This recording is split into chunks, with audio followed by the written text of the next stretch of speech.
Baik, selamat malam. Sudah jam 8. Kita akan mulai saja ya. Sesi pada malam hari ini dengan doa. Kita heningkan diri, kita rasakan syukur. Sadari di tengah-tengah dada Anda ini adalah cakra jantung, kemudian di atas kepala ini disebut cakra mahkota. Keduanya merupakan pusat cinta. Kita ingat peristiwa yang membahagiakan hari ini, ya, terutama kita masih diberikan kesempatan oleh Tuhan untuk menikmati satu hari. Kita rasakan kebahagiaan dan rasa syukur. Silakan berdoa menurut keyakinan masing-masing. Kita hantarkan dengan doa yang universal. Kepada Tuhan yang Maha Pengasih, lagi Maha Penyayang, terima kasih atas berkat-Mu hari ini. Dengan rendah hati kami mohon berkat, rahmat, bimbingan, pertolongan, perlindungan, dan penyembuhan-Mu di dalam kami mengikuti sesi gerakan penyembuhan dunia dari Indonesia Pranic Healing. Dan biarlah melalui acara ini kami dapat belajar bersama dan bertumbuh karenanya, dan memberikan manfaat untuk sesama, untuk diri kami sendiri, untuk lingkungan terdekat di dalam karya dan pelayanan kita masing-masing. Terima kasih dengan penuh keyakinan. Amin. Baik, sekali lagi selamat malam, selamat bergabung teman-teman semuanya. Kiranya kita semua selalu dalam kondisi sehat dan bahagia. Baik, ini sudah bergabung dengan kita teman-teman banyak ya yang ingin belajar malam hari ini, terutama mengenai setiap hari Rabu kita selalu membahas mengenai isu-isu lingkungan ya. Oke, sudah bergabung juga bersama kita nampaknya pembicara kita pada malam hari ini. Sebentar kita jadikan co-host dulu.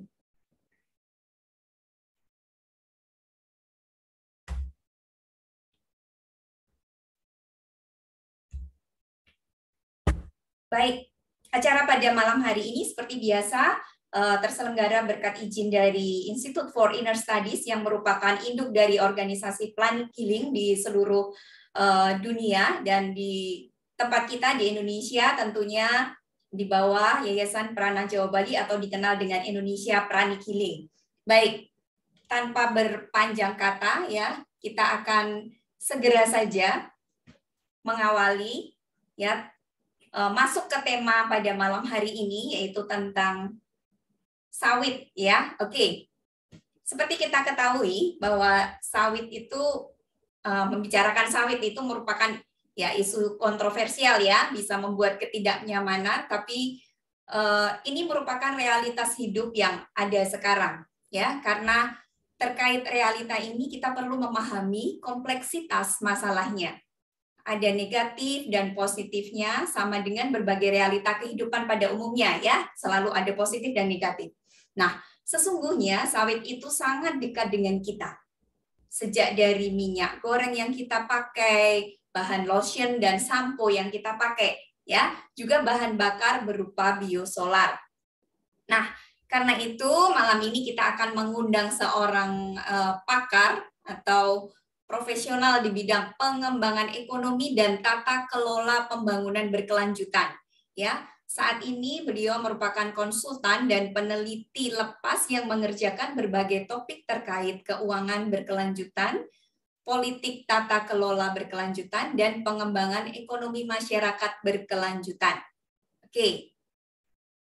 Beliau menyelesaikan studi doktoral di Universitas Wageningen setelah sebelumnya menjalani studi bidang master di School of Oriental and African Studies, University of London, dan Sekolah Tinggi Manajemen PPM. Nah, pendidikan sarjananya beliau di bidang teknik nuklir di Universitas Gadjah Mada. Ya, tanpa berpanjang kata, segera kita sambut, sekalian kita kenalan ya dengan beliau, Bapak Panca Pramudya. Ya, sudah bergabung bersama kita ya Pak Panca. Langsung saja Pak Panca, waktu kami serahkan untuk kita bisa belajar bersama. Monggo Pak Panca.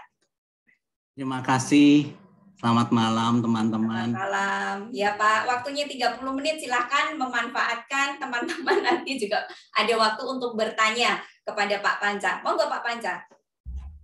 Oke. Saya sebetulnya justru malah akan banyak belajar malam ini. Senang sekali, terima kasih atas kesempatan ini, kesempatan untuk selain bertukar pikiran juga berinteraksi dengan kawan-kawan dalam frekuensi yang lain. Yang harapan saya sih kalau lihat kelompoknya tuh pasti lebih tenang menyikapi hidup, lebih bijaksana, lebih bisa memahami kemana sebetulnya hidup ini mau berjalan. Dan tidak berpanjang waktu, saya ingin memulai untuk sharing bahan daripada lihat muka saya terus ya, Bapak-bapak, Ibu-ibu.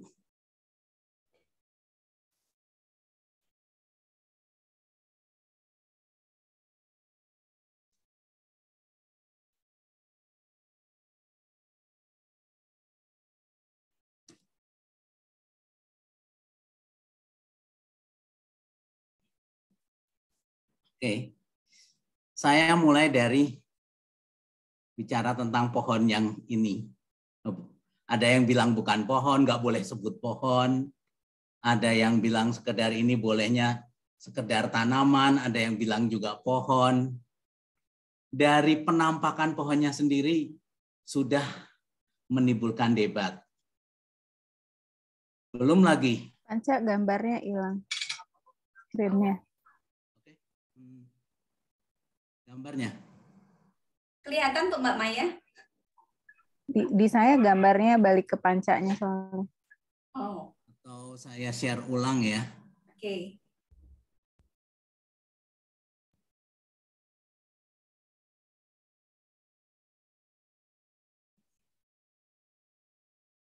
Bagaimana kalau ini Mbak Maya? Sudah. Oke. Ya, dari penampakan pohonnya sendiri juga sudah menimbulkan debat. Kemudian dari penamaannya, ada yang bilang kelapa sawit. Ada yang bilang sawit aja nggak boleh pakai kelapa. Belum lagi dari buahnya. Ada yang bilang yang bermanfaat itu adalah bagian oranyenya ini. Tapi ada yang bilang yang bermanfaat dalamnya. Tapi bapak-bapak, ibu-ibu kalau sudah lihat minyaknya, pasti bapak-bapak, ibu-ibu bilang sangat butuh. Apalagi kita sebagai orang Indonesia ya yang tidak bisa lepas dari gorengan. Dan pada saat bicara tentang minyak goreng, faktanya sekarang adalah sebagian besar diproduksi dari buah sawit.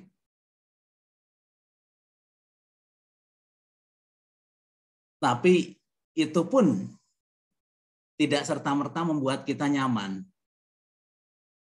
Karena ada pesan yang tersebar luas, yang bergaung di sekitar kita, mengisi udara dan atmosfer pendengaran, penglihatan, dan pikiran kita, bahwa ekspansi sawit yang berkembang kemana-mana, kebun sawit itu merusak hutan tropis. Kita lihat di sini, kalau hutan itu masih beraneka ragam, begitu sawit seragam semua, jaraknya pun harus sama. Ini pada saat pembukaannya, yang tadinya hutan yang sebagai berkah alam tiba-tiba harus dibuka, ditata untuk bisa ditanami sawit. Belum lagi kalau kita bicara tentang pembukaan lahannya. Pembukaan lahan yang paling murah dan yang paling mudah itu adalah dengan pembakaran. Tapi kalau udah jadi kebun, jangan harap mereka mau terbakar. Masyarakat pun yang punya petani yang punya sawit itu akan bertahan mati-matian supaya tidak terbakar. Dan ketika bicara tentang kebakaran, ini kejadian waktu tahun 2015 nih di Kalimantan Tengah, kebakaran yang sangat parah. Pada saat apinya sudah mulai padam, di sana sini sudah mulai ditanami bibit sawit lagi. Jadi kan memang perspektifnya jadi, oh sawit tuh gini, merusak. Belum lagi kisah-kisah bahwa terjadi kehilangan habitat dari berbagai satwa liar yang ada tadinya di tengah hutan. Jadi ada cerita orang hutan yang anak dan ibunya yang tertangkap di kebun sawit sedang makan buah sawit. Buah sawit kan isinya ya minyak, ya pastinya gurih. Dan orangutan yang kehilangan habitatnya tentu senang saja menerima bahwa wah sekarang banyak makanan nih sekitar sini. Rontokannya aja bisa enak, nggak usah pakai manjat-manjat lagi, cuma tinggal ngumpulin di bawah. Dan ibu dan anak orangutan itu kemudian ditangkap, dipukuli, anaknya berusaha memeluk ibunya memeluk dan melindungi anaknya, dan mereka akhirnya mati. Ini di sini ada gajah, ditemukan gajah mati di kebun sawit. Tanpa kepala, kepalanya sudah hilang. Dan harimau pun tinggal jumlahnya turun drastis. Dan dari kondisi ini kemudian ada fakta yang tidak bisa dibantah. Bahwa kehidupan manusia modern saat ini sangat tergantung sekali pada minyak sawit. Apa manfaatnya? Mulai dari berbagai hal ini, dari pagi sampai malam, dari mandi, sikat gigi, kemudian berbagai perawatan badan, kemudian makan pagi, kasih makan hewan peliharaan, makan siang, makan malam, ada snack, ada bebersih diri sebelum tidur. Itu semua kita pakai program produk sawit yang memang kemana-mana dan bisa bahkan sekarang untuk berbagai penggunaan, bahan tambahan untuk beton, kemudian juga untuk obat-obatan, untuk lebih mengoptimumkan penambangan minyak bumi, untuk bahan plastik, pengganti plastik yang lebih ramah lingkungan daripada plastik dari minyak bumi yang kita mendapati di depan mata sekarang fakta bahwa Indonesia adalah negara pencemar plastik yang cukup banyak. Tekstil, dan kita lihat peta dari produk-produk sawit itu, saya yakin Bapak Ibu banyak kenal sekali berbagai produk yang ada di sini. Dan di sini kita bisa melihat bahwa sawit itu sudah merupakan bagian dari kehidupan, walaupun kita mungkin dari awal berpikir ini adalah produk yang jahat, produk yang hasil dari perusakan alam, tapi hidup kita sangat tergantung sekali dengan ini. Dan kenapa? Karena minyak sawit itu adalah produktivitasnya sangat tinggi. Bahkan hanya membutuhkan lahan yang jumlahnya sedikit, 7%, untuk mampu memasok minyak nabati yang secara signifikan dibandingkan dengan minyak kedelai yang 44% dan lain-lain ini seperti di pie chart ini. Jadi tidak heran dengan produktivitas yang sangat tinggi, kemudian harganya juga menjadi murah Dan ini minyak sawit merupakan minyak yang makin penting dalam kehidupan manusia, mengalahkan minyak-minyak lain. Minyak dari kedelai, rapeseed, ataupun minyak bunga matahari. Dengan harganya sesama minyak nabati dia paling murah. Tapi tetap lebih murah itu adalah harga minyak bumi. Nah, kalau dikasih pilihan sekarang antara memilih, kita harus menggali dari bumi untuk mengambil minyak bumi. Kemudian dengan yang bisa ditanam di atas bumi, kalau bisa dikelola tanpa merusak, itu kan menjadi refleksi pemikiran kita juga. Minyak bumi bisa untuk warisan kita untuk generasi mendatang, untuk anak cucu kita. Kalau kita bisa menjaganya, kita makin irit pakainya. Tapi kalau minyak-minyak nabati lain ini, apalagi kalau produktivitasnya tinggi sehingga tidak banyak lahan yang dibutuhkan, kita bisa mewariskan kepada generasi mendatang, kepada anak cucu kita, tempat yang lebih luas lagi bagi mereka untuk mengembangkan berbagai hal. Karena tempatnya jadi tidak terokupasi untuk perkebunan. Dan kalau bicara tentang perekonomian Indonesia, ada pertanyaan yang menggelitik, Bapak Ibu mungkin masih ingat kan? Tahun 1997, 1998, ekonomi Indonesia krisis, pertumbuhannya sampai minus 35%. Salah satu yang berkontribusi untuk akhirnya bisa berangkat dari krisis, mentas dari krisis, adalah berkembangnya sektor kelapa sawit, yang sekarang mempekerjakan 4,2 juta tenaga kerja, langsung sebagai petani dan pekerja. Pada sektor-sektor terkait 12 juta, pertumbuhan ekonomi 30,5%, dan juga menjadi kontributor ekspor yang sangat besar. Jadi pada saat krisis ini pun, kalau tanpa sawit bisa terbayang kondisi ekonomi Indonesia. Dan juga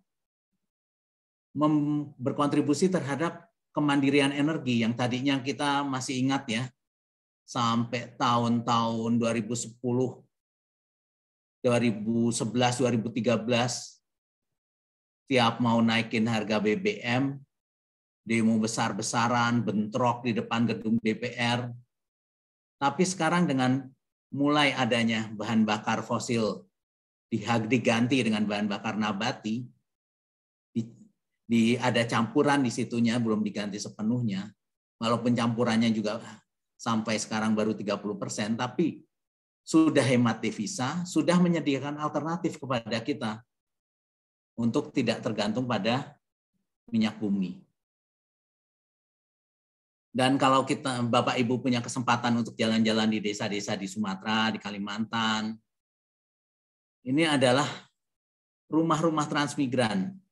Pada saat mereka awal, biasanya mereka masih menyisakan untuk kenangan, katanya mereka, bahwa mereka tinggal di rumah kayu ini, pemberian dari pemerintah, dapat lahan 2 hektar, dan halamannya untuk halaman bisa ditanami, mereka juga dikasih lahan untuk kebun. Ini salah satu potret tentang petani sawit yang cukup berhasil, rumahnya sudah seperti ini, dan sudah tidak beda dengan kita yang tinggal di perkotaan, padahal tinggalnya jauh sekali. Dan ini saya ambilkan foto dari kota di Sumatera Utara bagian selatan, dekat Rantau Prapat yang namanya Aek Nabara. Ini beberapa tahun sebelumnya kondisi jalan di utama kota seperti ini. Di city centernya, jalannya masih lumpur. Sekarang kondisinya sudah seramai ini. Dan apa yang mendorong? Karena adanya perkebunan-perkebunan sawit yang mendorong perkembangan.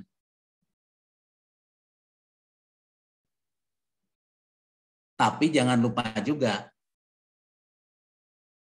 bahwa ini potret tahun 2015 kebakaran hutan yang sampai di beberapa kota di Indonesia seperti Kalimantan Tengah maupun Jambi.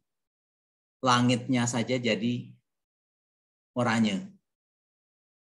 Sebelah kanan ini adalah potret kejadian hari-hari ini masih berlangsung.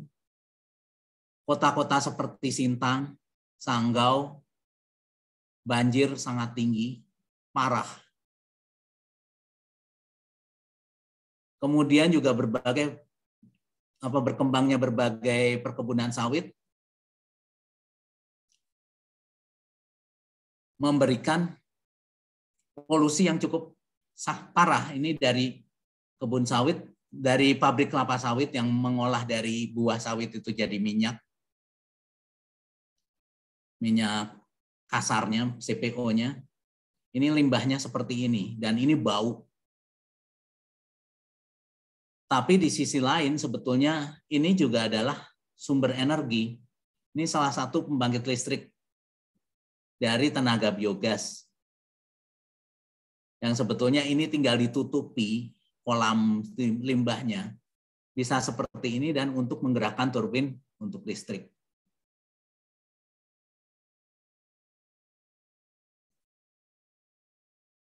Dan sebagai penutup untuk kita obrolkan malam ini, untuk kita juga refleksi tentang bagaimana realitas kehidupan dan bagaimana kita di dalamnya.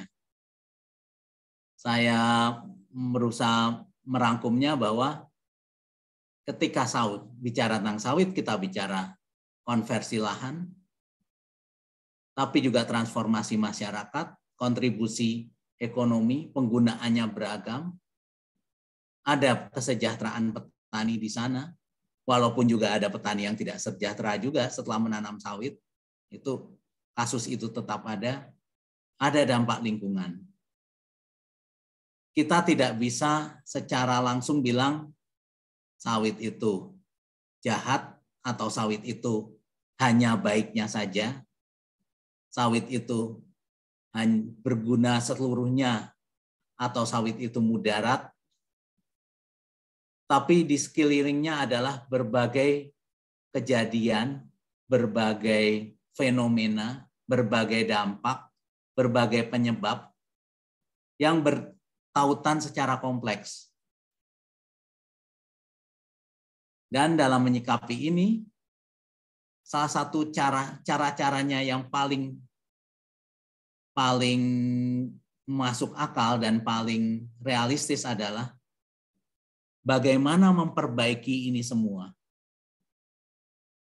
Jadi ada pengolahan lahan pembukaan lahan dan pengolahan lahannya harus memperhatikan aspek lingkungan, dan kalau misalnya kita mau mempertahankan hutan, kita harus diperkuat juga dengan komitmen, dengan upaya bersama. Kemudian juga kemana nih satwa-satwa liar ini harus ditempatkan, dan bagaimana sikap masyarakat kita harus bangun bahwa mereka bukan hanya hama, bukan hanya ancaman seperti harimau. Kalau harimau kan zaman 10-20 tahun lalu masih banyak cerita orang di pedesaan di Sumatera Utara atau di Riau, atau mahasiswa KKN yang jadi korban diterkam harimau, itu masih banyak cerita. Sekarang makin sedikit. Tapi juga di sisi lain, harimaunya juga makin sedikit.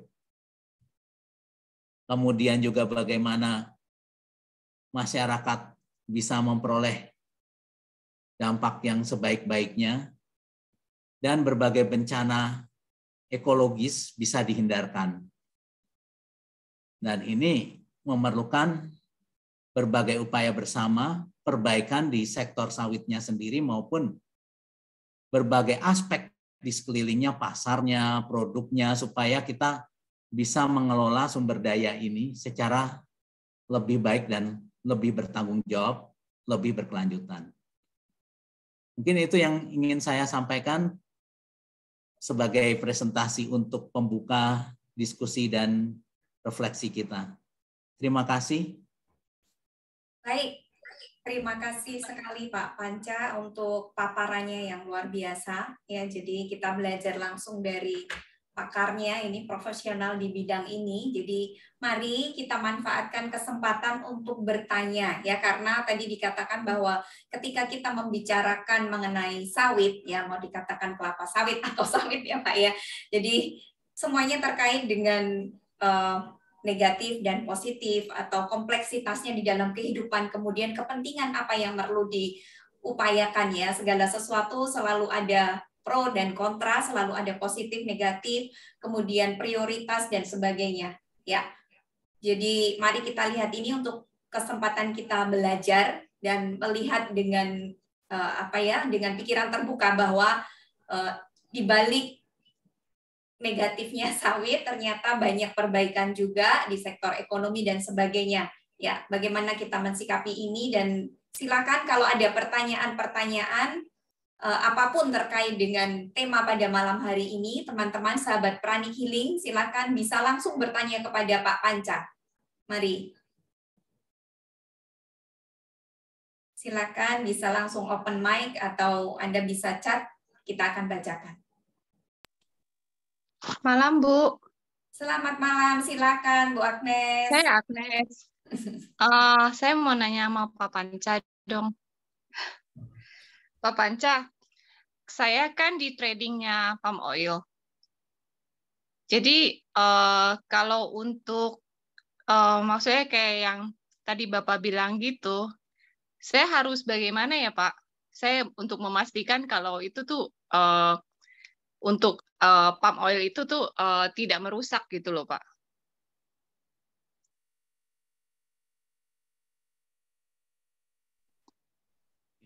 Silakan Pak Panca, bisa langsung ditanggapi. Terima kasih Bu Agnes. Kalau dibilang tidak merusak, tidak bisa juga Bu, karena berbagai praktek dan bukti di lapangan memang secara nyata kita lihat ada perubahan besar.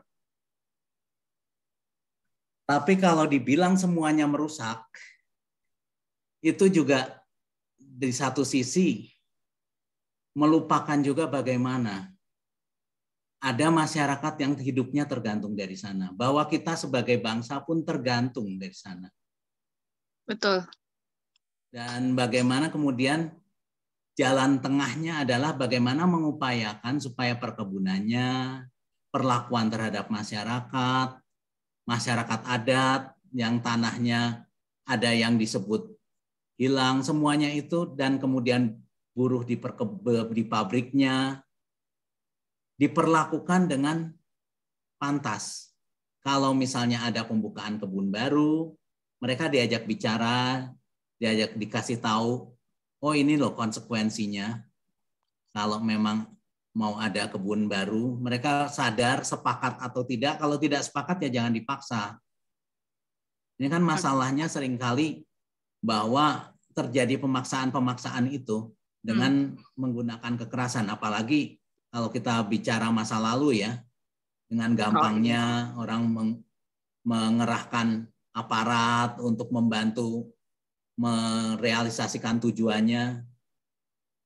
Dan di sisi lain jangan lupa juga Bu, ada berbagai upaya perbaikan praktek yang dilakukan oleh di tingkat dunia, didorong oleh para perusahaan pembelinya, kemudian mengontak perusahaan perkebunannya bersama-sama dengan berbagai NGO, universitas dan intelektual untuk memperbaiki praktek ini, praktek misalnya membuka kebun tanpa harus membakar, kemudian memberitahukan masyarakat tentang hak mereka, kemudian memperlakukan perempuan, tidak ada tenaga kerja anak, ada keadilan dalam transaksinya antara pabrik dengan penghasil buah sawitnya, ada perlakuan buruh yang wajar, termasuk buruh migran. Buruh migran ini kan juga hal yang sangat rawan ya, karena mereka berada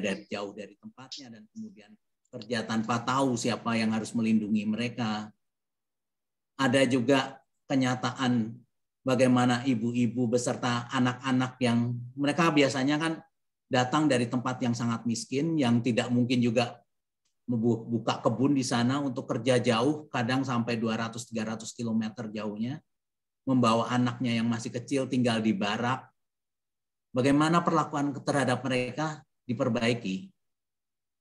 Dan di Indonesia sendiri, negara sudah sangat punya komitmen untuk meningkatkan. Misalnya, dengan melaksanakan juga prinsip-prinsip keberlanjutan. Kalau di dunia tadi ada yang namanya sertifikasi RSPO, Roundtable on Sustainable Palm Oil. Di Indonesia ada Indonesian Sustainable Palm Oil. Dan juga ada berbagai standar lain, berbagai komitmen lain seperti NDPI. Tidak ada pembukaan kebun dengan cara membabat hutan, membakar, dan juga membuka daerah gambut. Kalau membuka daerah gambut pun harus dengan super hati-hati. Itu yang harus dikomunikasikan, Bu. Tapi di sisi lain juga harus kita mengingatkan supaya dukunglah sawit yang diproduksi dengan cara yang baik. Oke. Berarti sebelum kita beli, ada baiknya kita melihat dulu ya perusahaan itu apakah semua sudah seperti yang tadi Bapak bilang itu ya. Ya, betul sekali, Bu. Sebab memang penyimpangan itu kan wajar terjadi di mana-mana. Tidak kita selalu ada sih. Dan tantangannya nanti kalau semakin banyak produk sawit dari rakyat, kalau sudah rakyat bisa menjual minyak sawitnya sendiri, seperti minyak yang langsung diproduksi, nanti sebentar lagi banyak yang hadir. Sekarang sudah mulai banyak dijual juga yang warnanya merah. Itu khasiatnya juga sangat tinggi, beta-karotinnya, vitamin E, vitamin A.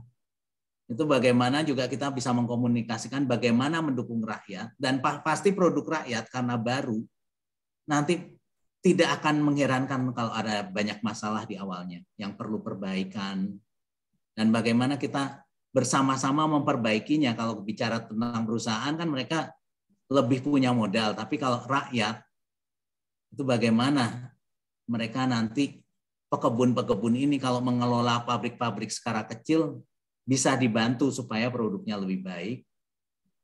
Dan satu lagi, Bu, ada pesan saya. Kalau saya melihatnya adanya kemajuan ataupun perkembangan dari sawit ini, kita harus manfaatkan untuk apa? Untuk menabung ke masa depan. Masa depan itu apa? Perbaikan generasi muda kita, pendidikan, kemudian juga jangan lupa satu hal, Indonesia itu adalah negara yang terkenal dengan keanekaragaman hayatinya, biodiversity-nya yang sangat kaya. Bahkan disebut negara dengan mega biodiversity. Dan di situ banyak sekali sebetulnya sumber daya hayati kita yang potensinya juga luar biasa. Tapi belum dikembangkan. Dan mengembangkan ini butuh investasi yang sangat besar. Kalau kita lihat sejarahnya sawit, pengembangannya dari tanaman hutan sampai menjadi tanaman industri itu risetnya mulai dilakukan pada 150 tahun yang lalu untuk bisa jadi tanaman yang seperti sekarang. Sementara tanaman-tanaman hutan kita, tanaman asli Indonesia tentunya juga perlu investasi waktu, investasi pikiran, inovasi, tenaga, dan uang yang setara dengan mungkin waktu sekarang bisa lebih cepat karena adanya teknologi. Bagaimana kita memanfaatkan masa banyak uang ini untuk menyiapkan masa depan bagi generasi muda kita ke depan dengan alam yang ada. Mungkin itu Bu Agnes. Makasih ya Pak. Terima kasih. Ya, oke. Tadi menyambung Bu Agnes ya pertanyaannya tentang bagaimana kita mengetahui memilih yang baik ya, yang diproduksi secara baik. Apakah ada sertifikasi tentang ini, Pak? Bagaimana kita memilih usaha yang pro rakyat, yang pro lingkungan gitu, Pak? Atau bagaimana untuk melihatnya? Sejauh ini sudah ada beberapa sertifikasi, Ibu. Oke. Gambarnya seperti apa, RSPO atau ada tulisan ISPO. Oke. Itu ada logo-logonya kalau Bapak Ibu cari. Oke. Atau juga bagaimana kita mengikuti perkembangan. Ada misalnya ada berita perusahaan yang nakal yang mana. Sekarang kan lebih banyak didapat informasinya. Informasinya lebih transparan ya, Pak ya. Ya, dan bagaimana kita mendorong perusahaan-perusahaan yang punya komitmen. Oke. Baik, kita lanjutkan untuk membaca pertanyaan dari chat. Ini ada dari Pak Eri Bogor. Apakah demand atau permintaan minyak sawit akan terus meningkat atau sudah melewati puncak dan akan turun? Monggo silakan dijawab dulu, Pak Panca. Terima kasih, Kang Eri. Ini kawan lama juga. Permintaan minyak sawit masih akan terus naik. Terutama sekali karena penggunaan sebagai biodiesel. Dan ini kenapa sebabnya? Sekarang ibu-ibu, bapak-bapak kalau pergi ke supermarket, minyak sawit itu mahal banget kan sekarang. Udah mendekati 40.000, udah lewat atau belum? Itu salah satu sebabnya adalah diserap habis-habisan untuk energi. Sehabis pandemi ini kan banyak industri harus mulai lagi, kemudian tiba-tiba peningkatan kegiatan ekonomi yang sangat tinggi, konsumsi dan lain-lain. Mau tidak mau itu akan mendorong peningkatan energi yang sangat besar. Belum lagi ternyata seperti Eropa harus lockdown lagi menjelang musim dingin. Sementara mereka juga mulai mengurangi batu bara, mengurangi gas, seperti Belanda yang tadinya sangat tergantung pada gas alam, mengurangi. Gantinya apa? Sawit, salah satu kandidat yang besarnya, karena minyak nabati lain mahal. Demand masih akan meningkat. Dan itu baru akan bisa turun, terutama ketika energi sudah makin banyak diversifikasi untuk menjawab peningkatan energi yang meningkat. Misalnya peran energi terbarukan, panel surya ataupun angin, sudah bisa menjawab peningkatan kebutuhan energi. Dan juga kalau sampai ada teknologi baru dalam jangka waktu dekat yang sudah ditunggu-tunggu lama, yaitu reaksi fusi nuklir. Jadi yang lebih aman dan lebih banyak energinya, itu kalau bisa didorong di beberapa terobosannya dalam jangka waktu singkat, baru pada saat itu demand akan turun.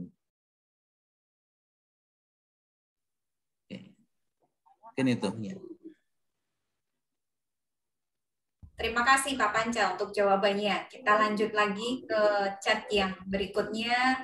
Ini ungkapan kesedihan dari Pak Joko ini yang nggak kalah menyedihkan melihat wajah orang hutan dibunuh ya, mulai dari kecil sampai induknya. Ada yang sengaja dibayar ya untuk membunuh ya. Ini sisi negatifnya karena bagaimanapun tetap berbagai kepentingan bermain di sini, dan kita berharap ya bahwa semakin lama orang-orang mulai menggunakan nuraninya untuk melakukan segala sesuatu ya tentunya ya. Ini semoga hal-hal seperti ini sudah akan jauh berkurang sekarang ya, karena bagaimanapun juga media akan meliput dan sebagainya. Ini semoga bisa menjadi pembatas dari kondisi-kondisi yang tidak diinginkan ya. Ini hal-hal negatifnya. Oke, kemudian lanjut dari Bu Sri Sumartini, berarti kontribusi kita sebagai individu ya hanya dengan ini dengan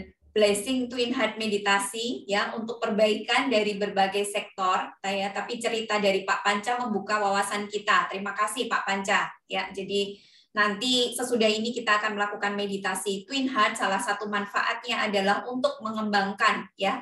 Salah satunya cinta, dak nurani, belas kasihan dan sebagainya yang tentunya ini akan mendatangkan banyak kebaikan ya. Kalau dilakukan dalam jumlah yang cukup besar, ini akan membawa perubahan yang signifikan. Terima kasih Bu Martini.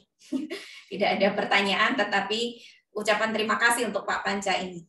Kemudian dari Bu Cynthia Arwida, minyak sawit yang dijual di supermarket itu sudah mengalami proses pemutihan dari warna aslinya yang oranye, kemerahan. Pemutihan ini dilakukan dengan menghilangkan kandungan beta karotin. Setelah itu karena ada permintaan dari pemerintah untuk fortifikasi vitamin A di produk minyak goreng, ditambahkan vitamin A sintetik ke dalam minyak goreng tersebut. Ya, ini bagaimana menanggapi ini, Pak Panca? Silakan. Ini sebetulnya Bu Cynthia, ini adalah hasil dari bagaimana sawit diintroduksi ke masyarakat kita. Berbeda dengan kalau kita bicara tentang sawit di tempat aslinya, di Delta Niger, daerah-daerah sekarang negara seperti Kamerun, Nigeria, Liberia, itu sawit itu adalah salah satu seperti kita kalau lihat kelapa. Ada di hutan, tingginya juga segitu, harus manjat tinggi, kemudian dimanfaatkan dengan seadanya, dengan bahan yang ada. Direbus dulu, kemudian diperas minyaknya, diinjek-injek. Sementara minyak sawit yang datang ke Indonesia, diintroduksi ke Indonesia adalah minyak sawit untuk kebun dan untuk pasar minyak goreng, bukan minyak goreng rakyat. Pada zaman itu, minyak yang bening itu dianggap lebih sehat daripada minyak yang butek, merah. Dan itu kan merupakan perkembangan pemahaman manusia juga ya terhadap berbagai produk. Dulu yang mana yang lebih baik, sekarang mana yang lebih baik. Seperti tidak jauh lah seperti misalnya tentang gandum. Dulu roti yang putih itu dianggap lebih baik daripada whole wheat. Sekarang belakangan baru orang melihat lagi, oh ternyata whole wheat lebih baik. Jadi itu tidak bisa dilepaskan juga dari pemahaman manusia akan berbagai hal, pengetahuan baru, belajar hal yang baru. Dan kemudian bagaimana kini juga sekarang bahwa mulai ada minyak-minyak sawit merah yang diproduksi dengan skala rumah tangga dan berbagai program mulai diarahkan untuk itu. Jadi nanti akan ada dua jenis minyak sawit. Minyak sawit yang bening, yang kuning seperti yang Bapak Ibu konsumsi sekarang, dan minyak sawit merah atau minyak sawit yang lebih butek, yang pastinya nanti kalau produknya dari petani lebih tidak sedap dipandang. Tapi bagaimana kemudian kalau kita punya komitmen, kita harus menolong juga produksi yang lebih baik, produk juga yang lebih baik, yang vitaminnya tidak usah dipisahkan dulu kemudian ditambahi lagi, tapi juga menyejahterakan orang lebih banyak.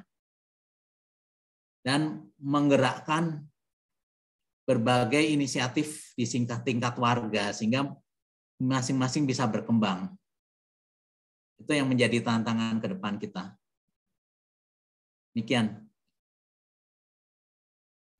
Baik, terima kasih Pak Panca untuk keterangan tambahannya dan sekaligus ini PR bagi kita bersama ya untuk bagaimanapun semuanya terkait ya, berbagai kepentingan dan juga ternyata pemahaman terhadap sesuatu trennya.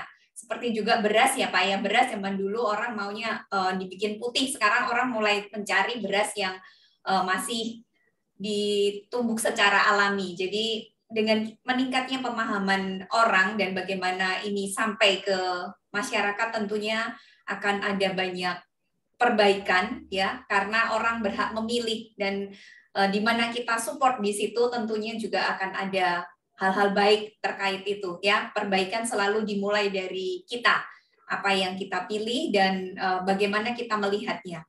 Oke, kemudian dari Pak Eri di Bogor lagi ada pertanyaan, apakah ada alternatif lain sebagai pengganti minyak sawit ini? Monggo Pak Panca.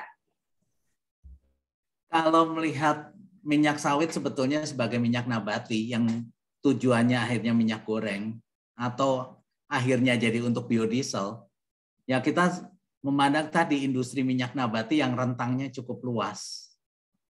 Yang tadi ada minyak kedelai atau minyak bunga matahari, atau di Eropa ada rapeseed yang bunga kuning-kuning itu, atau canola. Di Indonesia ada, dan sebetulnya minyak sawit itu lahir dari kegagalan pengembangan minyak kelapa. Dan kalau kita bicara masa lalu, Indonesia itu penghasil minyak kelapa yang cukup penting di dunia, penghasil kopra. Mengapa gagal? Karena salah satunya adalah keberhasilan dan komitmen yang diberikan untuk bikin kelapa itu lebih mudah dibudidayakan, lebih produktif, jadi kelapa genjah yang tidak usah dipanjat-panjat, berbuah lebih cepat, itu kurang berhasil dibandingkan dengan untuk komoditas sawit. Kalau kita mau mendorong alternatif, mari didorong juga berbagai minyak-minyak ini. Apalagi kalau bicara tentang Indonesia negara mega biodiversity ya, pastinya banyak potensi-potensi lain. Dan banyak bahkan untuk biodiesel, banyak misalnya jarak, nyamplung, atau misalnya biji karet. Itu semua potensial. Apalagi kalau bicara bioetanol. Dari semua tanaman-tanaman palma ini mulai dari kelapa, sagu, pinang, atau aren, ataupun nipah, itu bisa diambil kalau niranya tinggal difermentasi, jadi etanol, bisa juga untuk bahan bakar, bisa juga untuk bahan industri. Pertanyaan saya sekarang adalah, kenapa kok kita mentok semua untuk ke sawit dengan sebetulnya sebagai orang Indonesia kita berdiri di atas tumpukan warisan dan berkah yang sangat besar dari keanekaragaman hayati. Kita harus melihat lagi masa depan dengan melihat masa lalu sebelum sawit. Kalau kita bicara tentang kejayaan di masa lalu, ada seperti Kerajaan Sriwijaya, atau Majapahit, atau Medang. Bahkan Medang itu katanya, walaupun Medang itu yang membangun Borobudur Prambanan itu kekuasaannya sampai Filipina. Itu semuanya juga didukung oleh sumber daya alam. Dan bukan sumber daya alam pertambangan terutamanya. Walaupun memang mereka juga penghasil emas atau apa. Seperti kulit biji pala itu adalah emas, harganya lebih berharga dari emas di masa lalu. Sementara kalau bicara tentang Sriwijaya, itu ada mereka besar karena damar ataupun berbagai resin lainnya, bahan-bahan getah yang sangat berharga. Bahkan kalau untuk kawan-kawan Kristiani, dari persembahan yang dilakukan oleh tiga raja, orang yang disebut raja atau kaum Majus ataupun orang bijaksana dari timur yang datang dari timur untuk mengunjungi bayi Yesus, salah satunya kan adalah ada mur, dupa, dan emas murni. Ternyata murnya itu berdasarkan penelitian sejarah dari mana? Dari Sumatera. Jadi pada saat itu produk-produk Indonesia pun sudah merupakan barang-barang yang sangat berharga untuk masyarakat. Dan bagaimana kita membangun kembali potensi-potensi produk ini dengan kesempatan yang diberikan kita punya sawit ini. Jangan terlena kalau kita sekarang udah punya sawit, ya udah. Kita melihatnya ke depan. Memperbaiki praktek-praktek buruk di masa lalu, melakukan transformasi juga mendorong berbagai potensi yang ada yang merupakan warisan dari alam dan nenek moyang yang ada di depan kita. Ini itu penjelasan saya. Baik, terima kasih Pak Panca. Ada yang izin untuk bertanya ini, Mbak Astri. Silakan Mbak Astri, silakan open mic. Selamat malam Pak Panca, salam kenal. Kenal. Anda adalah orang kedua teman kenalan saya teknik nuklir berarti. Anda orang kedua karena saya jarang sekali punya teman teknik nuklir. Biasanya orangnya pinter banget. Ini kadang aneh banget juga, Mbak. Baik, saya mau bertanya dan juga mau menanggapi. Kebetulan saya bekerja di perusahaan Belgia, di mana perusahaan ini bahan bakunya itu adalah salah satunya palm oil. Nah, makanya saya juga tertarik sekali malam hari ini ingin mendengarkan Bapak. Dan ternyata dari palm oil itu bisa digunakan sebagai alternatif pengganti antibiotik. Jadi kebetulan saya dokter hewan, tapi saya jualannya untuk menggantikan antibiotik yang biasa digunakan di hewan supaya hasilnya baik telur maupun dagingnya itu bebas dari residu dari antibiotik. Nah, ini salah satunya bahannya adalah palm oil. Saya menyebutnya kandungannya adalah MCFA atau medium chain fatty acid. Nah, pertanyaan saya, dari Q3, Q4, harga produk yang dihasilkan MCFA ini semakin tinggi katanya karena harga bahan baku palm oil semakin mahal dan semakin jarang. Nah, ini mau tanya Pak, ini sebabnya apa sehingga sangat-sangat signifikan kenaikan harga dari MCFA ini. Terus tanggapan saya yang kedua, saya jadi ini aja sih, saya jadi consider lagi bekerja terus di perusahaan yang maksudnya karena juga bahan bakunya adalah palm oil nih, jadi saya juga berpikir kembali. Dulu saya pernah bekerja di perusahaan RPA atau rumah pemotongan ayam yang tiap harinya juga membunuh ayam ya kan. Nah, ini saya consider untuk nggak ke sana. Ini sekarang saya pindah perusahaan ternyata palm oil lagi. Jadi oke Pak, ini sekedar ini aja sih tanggapan dari hati nurani saya aja. Cuma mau tanya ini mengapa menjadi sangat mahal sekarang palm oil, Pak? Thank you, Pak. Baik, silakan Pak Panca. Terima kasih, Bu Astri. Penyebab kenaikan harga minyak goreng sekarang seperti saya sudah singgung tadi adalah peningkatan permintaan yang luar biasa setelah roda ekonomi bergerak lagi pasca pandemi.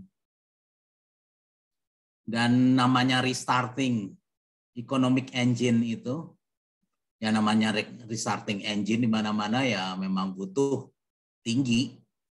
Apalagi kemudian permintaan energi sudah berkembang lebih lebar lagi. Kalau dulu misalnya bekerja itu terkonsentrasi di beberapa tempat, dengan sekarang kerja di rumah, kemudian orang aktivitas banyak di rumah dan terdesentralisasi. Anak-anak muda, golongan milenial, rame-rame kerja dari Bali atau dari pulau-pulau kecil yang masih bisa lihat pemandangan alam, nggak usah pengap kayak Jakarta. Itu kan butuh energi, dan itu tren itu terjadi di seluruh dunia. Transformasi mendadak karena pandemi ini akhirnya menimbulkan lonjakan energi yang sangat tinggi, dan itu memang wajar. Apakah akan bertahan seperti ini terus? Saya rasa tidak.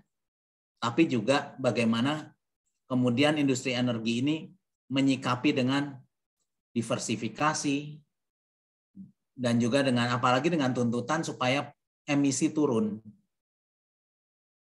Mereka pasti akan melakukan hal sebaik-baiknya.